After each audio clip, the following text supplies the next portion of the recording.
in the cold weather. So what we're going to do tonight is we're going to talk about Vanished. So this is team manager training, and this will give you a lot of information, not only about being a team manager, but also about the challenge. So why don't we go ahead and get started? And I will introduce, there we go, here comes our little bunny. I'm Jeannie Zames, and in addition to being one of the state affiliate challenge masters, I'm also the challenge master for the South Metro region. I'll let Greg and Marta introduce themselves. Hi everybody, I'm Greg Collette, and along with being affiliate challenge master, I'm also one of the challenge masters for the North Metro region. Hi, and I'm Marta. I'm one of the challenge masters for Denver, as well as one of the affiliated challenge masters. And I just have to say, I've been a team manager and worked with my son, but both Greg and Marta are former alumni, so they have a ton of experience and know DI very well. So this is our full list of all of the regional challenge masters. We'll be posting this on Facebook, and I'll give you the Facebook address at the very end. One of the things I really want to make sure that everybody understands is we are all here to answer any questions that you have at any point in time. I mean, I've gotten panicked last-minute questions the week before the tournament. I've gotten all kinds of different questions about all kinds of different things. And like I said, we're all always here to help you. And we want you to have a fun, successful year, and that's why we do what we do. So don't ever hesitate to contact one of us. All right, so I'm going to turn it over to Greg, and he's going to talk about DiSuccess. All right, so one of the things we want to talk about before we really jump into the meat of the challenge is just go over what are the things that you as a team manager and your team want to get out of the season. And so we think it's really important as team managers to work with your team to really figure out what your goals are beyond just the competition. It's very easy to to see the day of, whether it's at regionals or it's at state or potentially at globals, to see the scores that you get that day as the only marks of whether or not you had a good season. So we really want to push back on that kind of mentality and really get everyone to think about what are the different ways that we can look at the season and see the successes that we had throughout. So there's a lot of different ways that you can define success, and really want you and your team members to really think outside of the box. Think about the different ways that you can measure. What are the key things that you want to accomplish as a team? What do your individual team members want to accomplish? What are the daily struggles or the weekly or the monthly struggles that your team has, and that they may want to address? It can have nothing to do with the challenge itself. It could be making it through a meeting with nobody fighting or nobody crying. I know my team in the past, that would have been a success for us, one of our measures of success. But really, what do the kids want to get out of it beyond just the competition?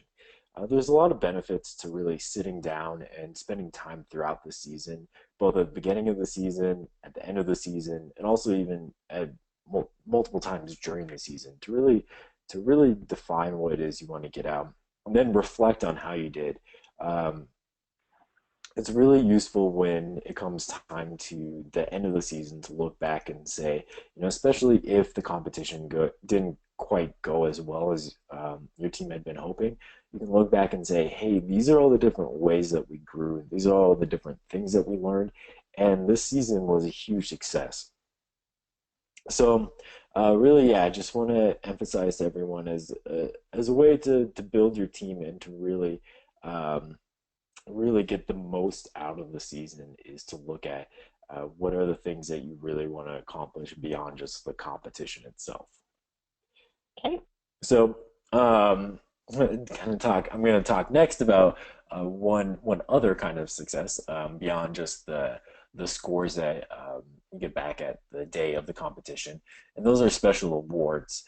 We have in DI we have three special awards: the Da Vinci Award, the Spirit of Discovery and Imagination Award, and that's typically the called the Spirit of DI Award, and then the Renaissance Award. I'll talk about the Da Vinci and the Renaissance first because they're the ones that kind of seem to be confused the most often. The Da Vinci Award, it's for outstanding creativity, and really what that often translates to is it's for risk taking. A lot of times, the appraisers are really looking for when they award a Da Vinci, it's because they saw something that they'd never seen before, whether it's a completely new approach to something or it's a mixture of different approaches combined together to accomplish something that they wouldn't seem to be able to do together. So um, it's really the goal of that is to recognize the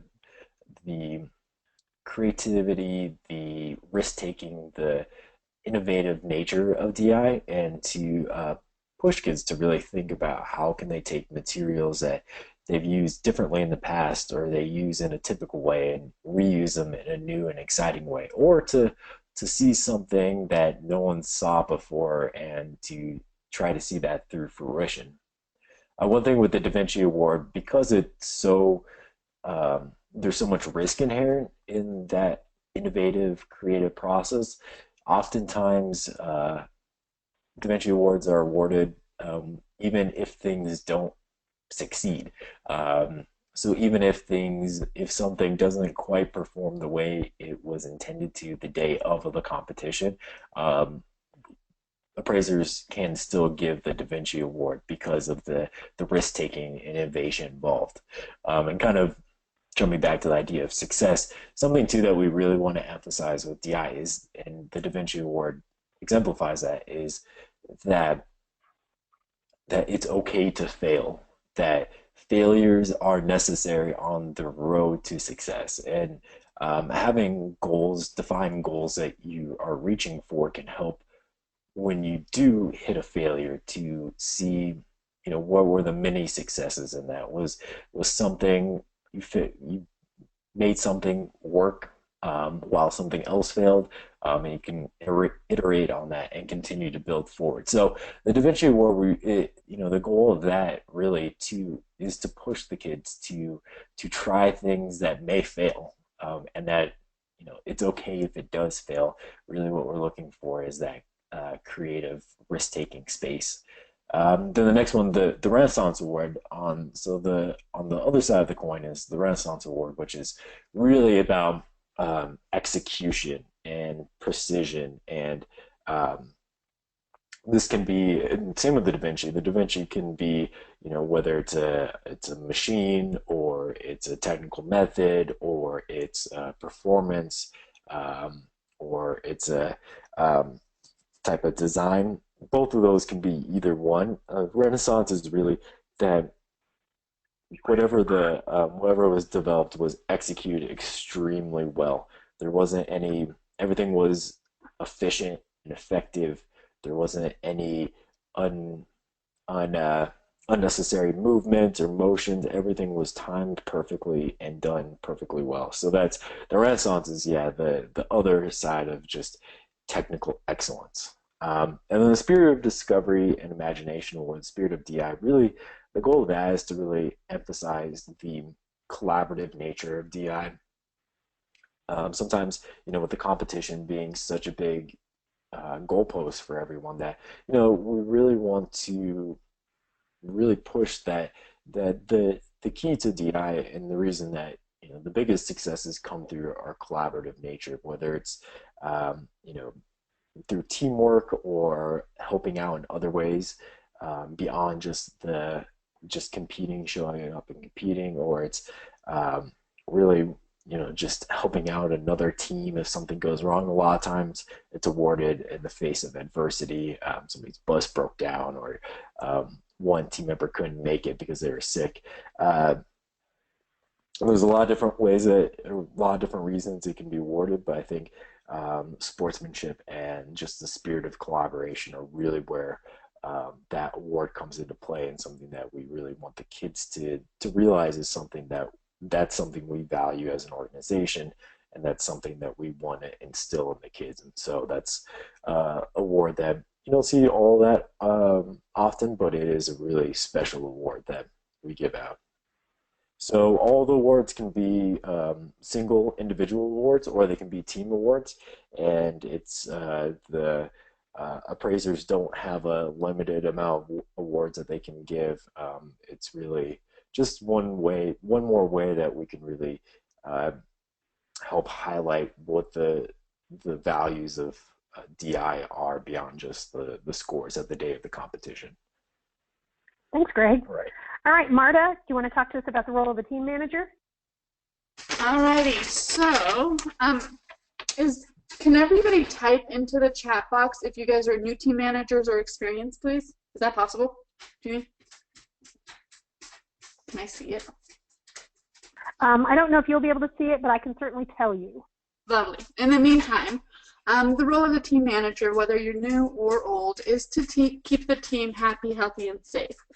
So this is everything from answering questions that might arise but not giving them the solutions, keeping them safe. So if you've got a team of, say, second graders and they're trying to use a hacksaw and you're about to see an ER visit, that is absolutely, positively within your rights to stop them.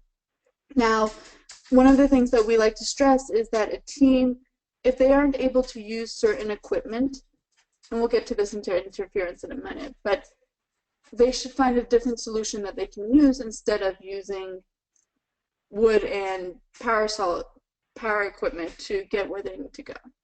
Do you have an answer, Jeannie? Yeah, I do. It looks like quite a few of ours are experienced. We have one second-year person and then otherwise some experienced team managers. Oh, good. Lovely. Okay. Obviously, you guys are there to give them the support they need to succeed, not the solutions, the whole 9 yards about interference, which we'll go into in a moment. One of the biggest things that I've heard from other team managers is make sure you have a support system. Work with the parents. Make sure they understand what DI is and what the goal of DI is with the children. Quite often we will see parents unwittingly help their kids because they don't know that DI is all about letting the children learn on their own. Which, let's move on to interference, since I believe most of you... Oh, go ahead. Okay, let's move on to interference. All right. Interference can happen at any time.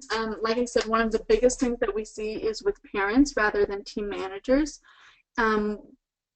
We have a contract that you can actually give to the parents, and we'll post that on our Facebook page, that explains what interference is and how they might be, unfortunately, interfering with their kids. One of the team managers from 2 trainings ago actually gave everyone a great idea where she tells her kids not to talk to their parents about the team challenge, but rather talk about instant challenge. That way the parents won't accidentally bring up an idea saying, well, if you guys are doing this way, maybe you should try it this way. As you all know, the ideas and solutions must come from the team members. We, as appraisers, cannot stand giving deductions, but if we do have to give a deduction, it's because we're trying to level the field for the rest of the teams. We obviously, after any performance, will go up and ask the kids what they did, what they're proud of. There's nothing worse than seeing a coach kid that has learned to tell an appraiser one thing. We don't want to... Oh, can you guys hear me? My computer's saying you guys might not hear me. I can hear you just fine. Yeah, I can hear you. All right. So don't coach kids to cover up with appraisers. We don't want to ever ask leading questions to get to that point, but if we need to, we do so only to level the field. Alrighty, I think we can move on to banished unless anybody wants to type up a question really quick and ask. Do we have any questions on interference or being a team manager or any of these things so far? All right, looks like we're good. So let's move on to the challenge. So the name of our challenge is Vanished. And I have to be honest, I think this is a great challenge. I love color. I love the idea about color and really focusing on that. So this challenge really has 4 key elements. Number 1 is researching the meaning, roles, and uses of a team-selected color. The second piece is then to present a story about how the disappearance of that single color changes a world. The third key component is creating a colorful character that causes or is impacted by the color's disappearance. And then, like every good fine arts challenge, there's always a technical component. And this year's technical component is using technical theater methods to create a vanishing act that makes something disappear. So let's drill into each of these pieces. But let's start with a map. So it looks like we've got quite a few experienced team managers, but this is a pretty standard setup for what the Fine Arts Challenge room looks like. And sometimes we end up with rooms that are as big as auditoriums. Sometimes we end up in classrooms. So the couple things that I can guarantee is that you will have a minimum of 8 by 10 square feet of, or an 8 by 10 foot area to do your performance.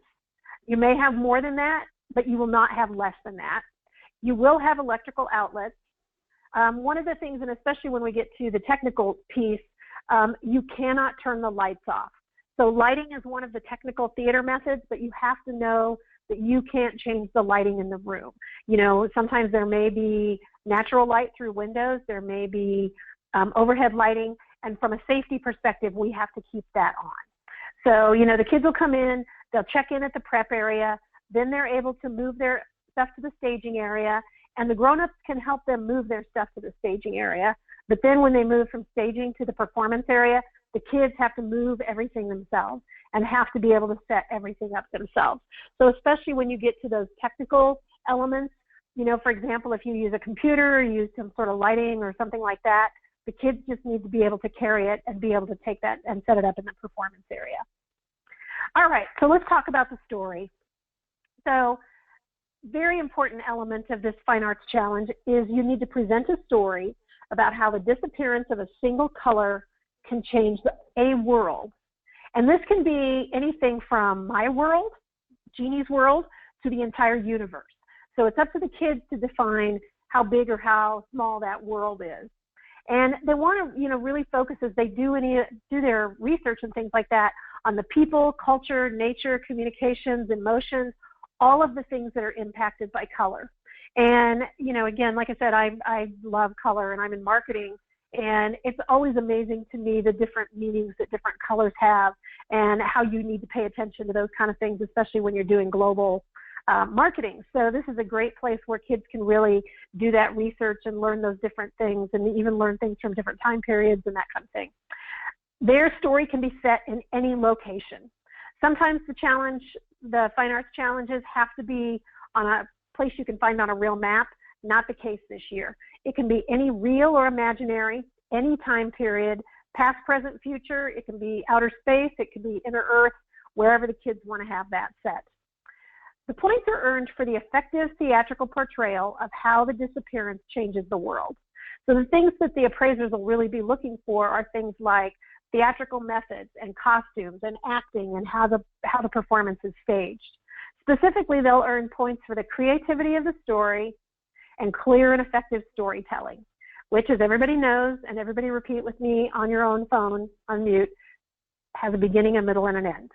So those are the key things that we'll be looking for. All right, let's talk about the color. So what the kids need to do is to select one color to integrate into the presentation. They need to do a lot of research to understand what the meaning is of that color, what are the roles that that color can take, what are the different uses that the color can take. One thing that I would recommend is, make sure that the color is represented from a theatrical presentation perspective. So, for example, if they decide that the color scarlet is going to disappear, but that the color cardinal is still going to be there, that's very difficult for the appraisers to discern the difference between those very subtle colors. So you may want to help your kids, you certainly want them to choose their own colors, but make sure and maybe ask some questions about, okay, do you think that's pretty close to this color? Do you think that'll be able to be easily seen from, from the audience and from the appraisers. So the team selected color must be the color that disappears. So the color that they've done their research on, that must be the color that disappears as part of their presentation. They'll earn points for the integration of that research into the presentation. So you want to make sure that the kids, how well they use that research to develop their story plot and really enhance that presentation. And the research can be integrated with or without the color being visible. So you certainly, once the color has disappeared as part of the presentation, they can still integrate that research and still be able to present that as part of their story plot. So points are basically earned for the creative use of that team selected color. Okay? Next, let's talk about the colorful character. So there are a lot of things that can define a colorful character. It can be the way the character looks, the way the character talks. It could be the way that the character's appearance, mannerisms, personality, all of those different things can define a colorful character. So they must have a very clearly defined, easily identifiable, colorful character. And that colorful character either causes or is impacted by the disappearance of that color. Points are earned for the creative portrayal of that colorful character and the integration of that character into the story. So for example, one of the things maybe you want to, maybe if the kids have 3 soldiers on their part of their presentation, and one of those soldiers is the colorful character, you want to make sure that that character stands out enough to be able to be easily identified as that colorful character. Okay? And last, let's talk about the vanishing act. So here's our technical method. So the team must create a vanishing act. It must make something in the presentation seem to vanish. They must use, and these are all included in the chart that is part of the challenge on page 8. So they must use one of these technical theater methods. These methods include image projection, animation, digital audio, computer interaction, non-human actors, lighting, or motion capture. The one thing that has been confusing to a few people, including some of us who are RCM, is if you go to section 5, letter K, there's a line that says, for this challenge, technology is any tool that helps the team achieve the vanishing act. This can be anything ranging from chemistry to simple machines to computers, electronics, and beyond. So it's very important to understand they still need to be using one of these technical theater methods, and they can use any type of technology to get that accomplished. So for example, there are a lot of different ways that you can do animation. I've seen some cool animated videos using Legos. I've seen ones that are done using computer-generated animation. Back when I was a little kid at my grandmother and grandfather's farm, they used to have these big, fat little books called Little Big Books, and you could flip the corner pages, and it would look like a little guy was riding a horse along the corner. Very low-tech method, but it was still animation. So you could use a variety of different types of technology to accommodate any of these things. Another good example is non-human actors. You could be using some sort of puppets that use pulleys and levers, which is very simple machinery, or you could have non-human actors that are computer-generated characters, or use electronics, or who knows, use mechanics or chemistry. I guess you'd be better at chemistry than I am. So when we get to questions, I want to make sure that that makes sense to everybody, because I think that's probably one of the more difficult pieces of this challenge. So the vanishing act can depict the disappearance of the team-selected color, but it doesn't have to. It can make something else as part of the challenge disappear. This can happen either suddenly or gradually. So it can take place at a single moment, or it can take the entire presentation if they choose. It should be visible and or audible from 25 feet away. This isn't something we're going to be out there with our yardsticks measuring to make sure it's 25 feet, but it's good guidance to give the kids to make sure that they're not doing something that's very tiny that you wouldn't be able to see in a theatrical setting. The team may only use those technical theater methods listed. If they choose to and they want to do something else, I mean, let's say they want to do a soundtrack or something else that's not one of those theater methods listed, they can certainly do that and perhaps use that for their team choice element or use that for some other part of the challenge. but only those items that are listed in that chart will be scored, and only one. So if they come and their paperwork says, we use non-human actors and we use animation, we will at prep make them choose one or the other. So you can be real helpful by helping them to guide them in that path when they're filling out their paperwork before they come to the challenge. Specifically, points are earned for the innovative use of the technical theater method and the dramatic impact of the vanishing act. So an important piece, and this definitely ties into what Greg was talking about earlier, is if the vanishing act is attempted during the presentation but fails to occur, points may be earned for innovative use of technical theater methods, but no points would be earned for dramatic impact and integration.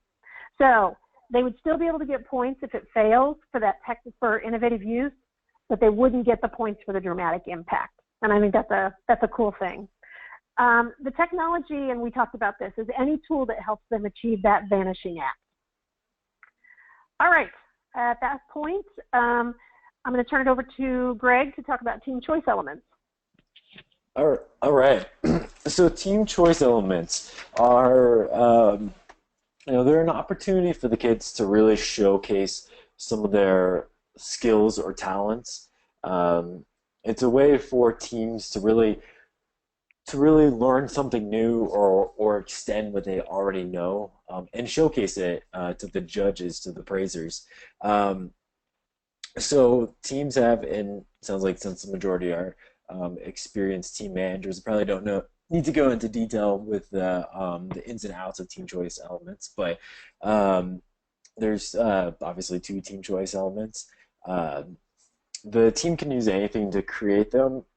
It can be anything from the more kind of abstract things like a song that the team put together, or it can be a piece of the scenery that they put together, or there's a lot of different options. There's really 2 big things to think about with team choice elements, two big potential landmines when it comes to them.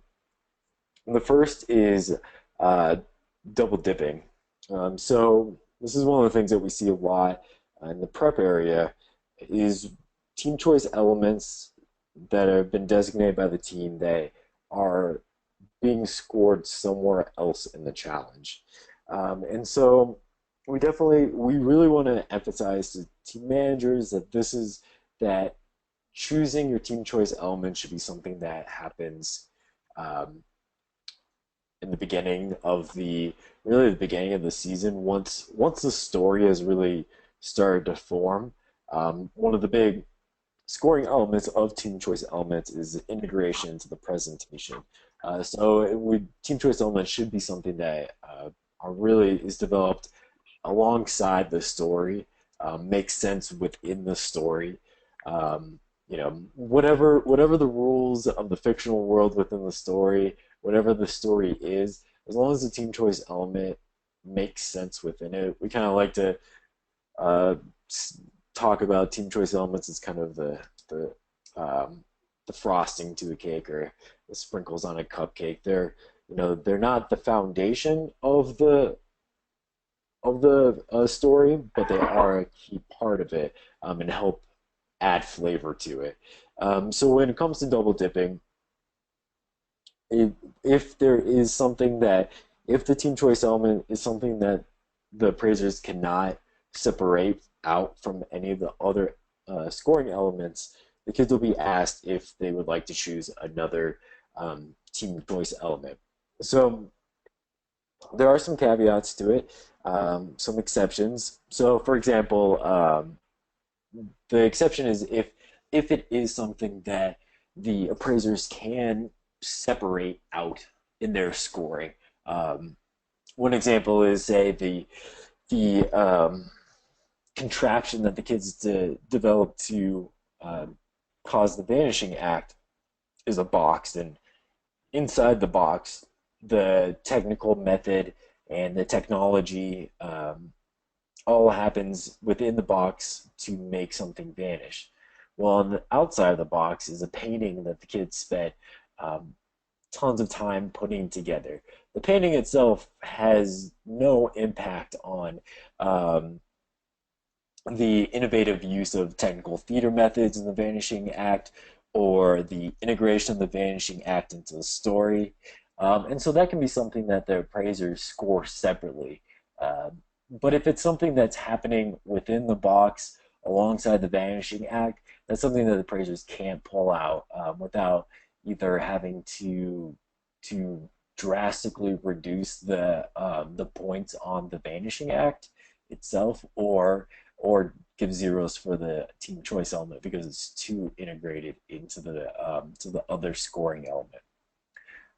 So something, yeah, if it's a foundational piece of one of the scoring elements, uh, it can't be a team choice element. So sometimes we get really abstract ones like acting, because that is at the heart of clear and effective storytelling. That's something that as appraisers we wouldn't be able to pull out. Um, Now, if it was, say, a rhyming scheme that the team developed and that they rhymed throughout the presentation, that could be something that is a separable element. Um, and at the same time, it would be important that there are plenty of other methods that the team is using to tell the story, and it's not all just wrapped up in the rhyming scheme. So, um, team choice elements, the double dipping is probably the biggest one. And so really recommend long before the tournament date to go through the paperwork, really write, and we'll talk about paperwork here in a sec, but really write out all the different, fill in all the different fields, and that'll help to eliminate any potential double dipping typically, because you can see from the get-go what the elements are that the kids need in the presentation. The other potential landmine, just something for the kids to really consider when they're choosing their team choice elements, is that the appraisers are looking at the team choice element as a whole unit. So even if there's multiple pieces to the team choice element, the appraisers will score it as the average of all those smaller pieces. So the best example would be costumes as being a team choice element. And say there's one costume that the kids spent a ton of time working on, and then the other costumes the kids didn't spend nearly as much time in. It's evident in when it comes to what the effort and craftsmanship that went into them. The way that the appraisers, if costumes was the team choice element, the appraisers would have to look at all the costumes together and average out what the overall, the overall amount of time spent on the costumes. So something for the kids to think about, potentially, if we really want to emphasize that, the more narrow, the team choice element, one that helps eliminate with some of the double dipping issues, and can also help with the not having to worry about the weaker link of the pieces adding to that. But with everything else, it's up to the kids to make the decisions on what they want their team choice elements to be. But as team managers, definitely would recommend letting the kids know how team choice elements are appraised, and letting them decide for themselves what their approach they want to be with those team choice elements. All right. And one last thing with team choice elements. Again, this is an opportunity for the kids to explore something really kind of outside the bounds of the details of the challenge. While it's integrated into the story, it's still a chance for them, even if they have some skills that they're really, or things that they're really good at. It's an opportunity for them to really push themselves and challenge themselves and learn something and try something new. So we always recommend, having the kids really kind of going back to the idea of success. What are the things that they want to get out this season? What are the things they want to learn? What are the things they want to come out having taken away from this season? And the team choice elements can be a great opportunity for that. All right. Let's move on to paperwork. All right. Everybody's favorite. To us as appraisers, this is probably one of the most important pieces of DI. As Greg was talking about the team choice elements, when we look at the sections for team choice elements on the paperwork, we are looking to see what the team wants us to appraise. So if you guys write Sally, let's just put Sally down. We don't know who Sally is. Please tell us Sally is the blonde with, or the purple girl with, or sorry, the lady with the purple wig and a big bow. That way we know what we're looking for. And also, the more concise and precise the paperwork is, the better for the appraisers. As appraisers, we have probably, if we're lucky, 7 appraisers watching the entire skit, and we are sharing the paperwork, trying to look at our specific section that we are looking for throughout the entire skit. So an appraiser, when they're usually appraising, will have 2 sections. Maybe it's effective storytelling and both side trips. So every single time when we're watching a skit, we are looking at the 2 bottom team choice elements and the effective storytelling, and that's what we need to find out. When teams are filling out their paperwork, one of the things we've noticed is sometimes it's the last piece of their challenge. They do it at the very end and they just throw together whatever they think is necessary.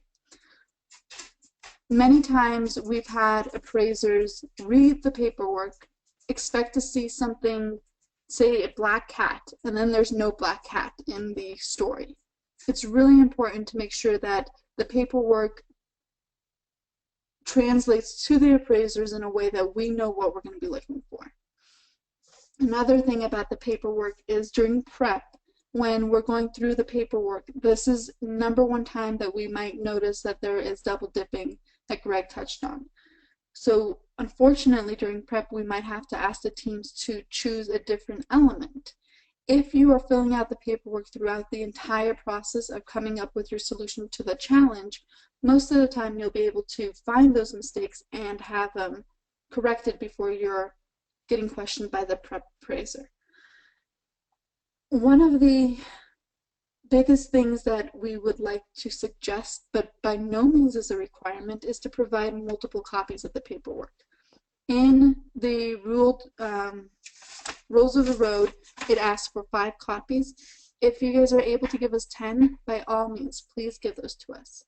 If you have younger teams that have a hard time writing concise sentences, you as the team manager are able to help them fill out the paperwork as long as their answers are what you're putting down. So if their team members are saying, please look at the green cat, and you write, the green cat is the one with the purple spots and the yellow teeth, you're elaborating on what the words are, what they're saying, and that would be interference. But you're allowed to type it up as long as they're giving you the answers. Can we move on to the 7 deadly sins? Sure. Okay. We've already covered double dipping with Greg.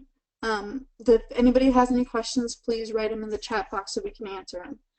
Vastly vague. Like I said, if you guys write, please look at Sally, we have no idea who Sally is. The more concise, the better. The flip side to that is too much details. One of the things that we want to know from the paperwork is how much time the children have spent working on something. But we don't need to know every single step, especially with team choice elements. If the teams created a program or a code that made a little stick figure dance on the screen, we as appraisers might see about 10-15 seconds of it, when in truth they spent 40 or 60 hours working on this code to make a little stick figure dance. If you don't tell us that in the paperwork, and if we don't happen to ask that question during our 8 or couple minutes after the presentation, we will never know. So the more information you can give us in the paperwork, but concise information, the better. Again, please bring more than 1 copy. The more copies you bring to us, the better, but again, not a requirement. Next slide, please. Prep time is paperwork time. In prep, the #1 thing that the prep appraiser is doing is going through that paperwork, hopefully trying not to find anything that might stick out. Last year, for example, we had quite a few instances where we had the children bring in weapons, specifically toy guns. In prep, we aren't allowed to, I mean, in schools, you're not allowed to bring those in. And if you're reading through the roads, the challenge, and doing the paperwork, you'll usually catch those things.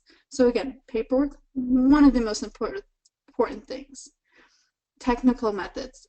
Throughout the years that we've been doing this, we've come across a lot of teams that haven't made a technical method or don't have something that's going to fit there, or they don't know exactly how it works. So when we ask them, okay, what is your technical method? How are we scoring it? Because we've noticed that something there isn't adding up. The teams, again, are put on the spot trying to figure it out. Going through the paperwork will eliminate that.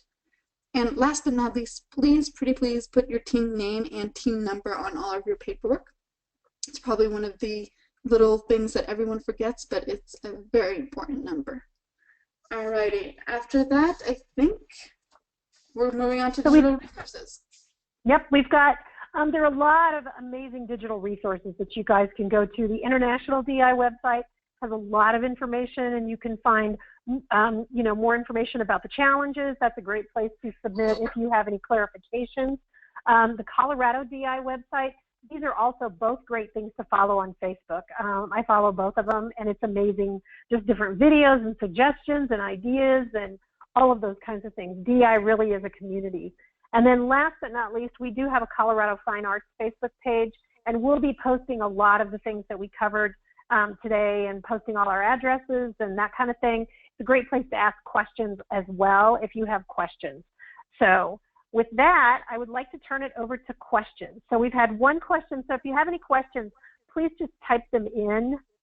Let's see if I can get my little mouse over there. First question I got was, is the interference contract available in Spanish? I don't know for a fact, but I am 99% certain that it is. My husband and I both volunteer at the global level, and there's a full team of translators and their kids who compete from all over the world, and all of the materials are available for those kids in their native languages. So let me find out. Looks like that was Amy who asked that question. I will find out if that's available, and then I will have Kate send that to you. So we'll get that taken care of. All right, let's see what the next question is. 7 deadly sins. Fun, excellent way to summarize advice. Cool. Did they create this idea? If not DIY, they should share it. Actually, that was my idea. I had done something at work that was the 7 deadly sins, and I was like, what an awesome way to talk about paperwork. And I've done prep quite a few times. I love doing prep, and I've become the paperwork evangelist because there's so many things. I think a lot of times, in fact, I didn't until I was an RCM, understand just how important paperwork is to really helping your kids. You know, one of the saddest things is when we have kids show up and their paperwork's not filled out and they're kind of nervous and they give you this look with these big eyes and you're trying to make them fill out their paperwork, and then it makes them late to go on, and then it makes the next team late. So good idea. I will have Kate publish that on the bigger site. Thank you. Any other questions? Let's see. Thank you. Is color defined in the rules anywhere? You know what? Let me pull up. I believe that it basically can be any color that you choose. Let me pull my challenge up. All right. Colorful character, the color.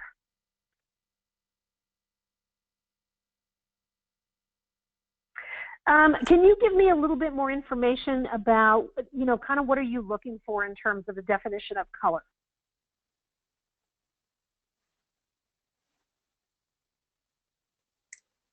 For example, color could be defined as variety of expression.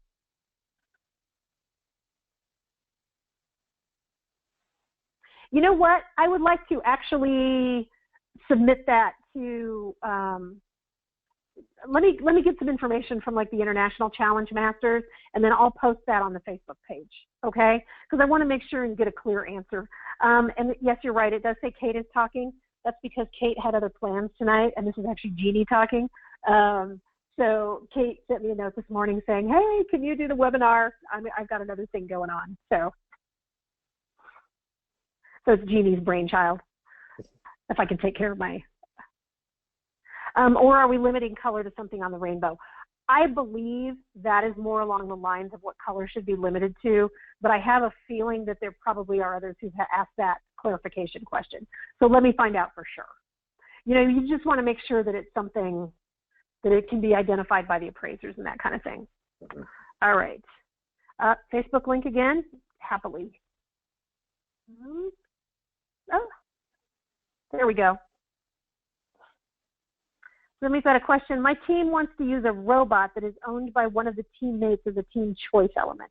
How would I account for that in the financial paperwork? What I'd have you do is go to the rules of the road, and the rules of the road are very explicit. So basically what you would probably be doing for something that's already owned by someone and it wasn't specifically bought, they have you basically give it a garage sale value.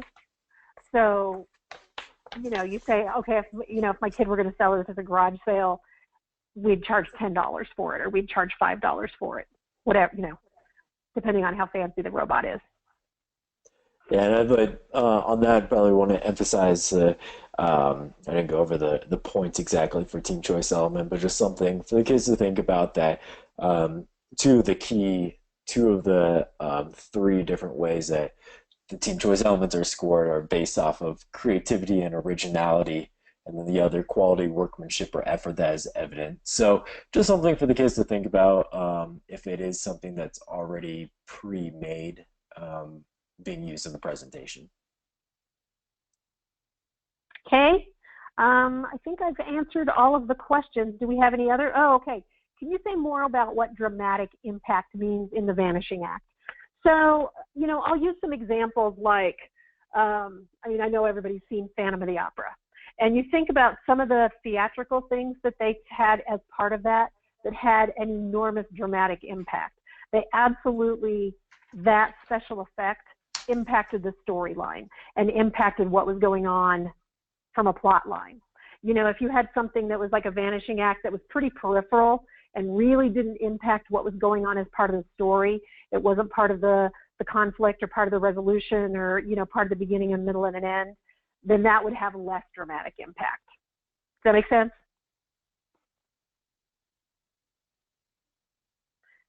Okay. Can you use one of the technical methods on table 1 in a way not listed in the definitions? For example, they would use lighting, but in a different way. Absolutely. You know, if you use lighting, and then that's a great place to use your paperwork to define and say, okay, we're using lighting, and those top-level definitions are just a starting place. And one of the things that we have talked about a lot is those definitions in the table. They absolutely impact you know, like electronic technology, but that doesn't have to be the solution in any way, shape, or form. So yeah, absolutely, you can use it in a different way. Yeah, and like Jean said, paperwork will be key for something like that. But it's also, and this is also a really great opportunity for the kids to, you know, with the question about color as well, you know, the idea of technology, these technical methods, it's a great opportunity for the kids to really work on their research skills and defining things. So really a good chance where they can see all the potential definitions and potential ways to meet that definition. So it can be a really good creative experience for the kids. All right, do we have any other questions? Okay, well, it looks like we've answered most of them. And like I said, I've got a couple of action items. I will make sure and get you the copy of that Spanish interference piece, Amy. And then Eric, I'll make sure and answer your question about color, and then we'll also post that on the Facebook page, because I think you probably are not going to be the only one asking a question along that line. Because you're right, color can have very broad definitions, as we're using for the colorful character, certainly. So, all right, can you please repost the contact information? Yes. So hang on, let me go back to that slide. And we will post that on the Facebook page as well. So I'm Jeannie, there's my email address, there's Greg, and then Marta's. And again, you know, if you have other questions that you think of after we get off the webinar, don't hesitate to ask any of us at all. Oops. All right. Well, if we don't have any more questions, thank you everybody for participating in the webinar. I'm such a fan of DI. I absolutely love it. My son competed from 3rd grade up to 8th grade. He's in grad school now, and my husband and I are both very active in Colorado, and it's just a lot of fun working with the other challenge masters and working with the teams and working with the kids and the team managers. So thank you for volunteering to help your kids, and we really appreciate your time. Yes, yeah. All right. Well, everybody stay warm and drive carefully, depending on how much snow we get. Well, and drive carefully either way. So, all right. Thanks, everyone. Thank you, everyone. Thank you.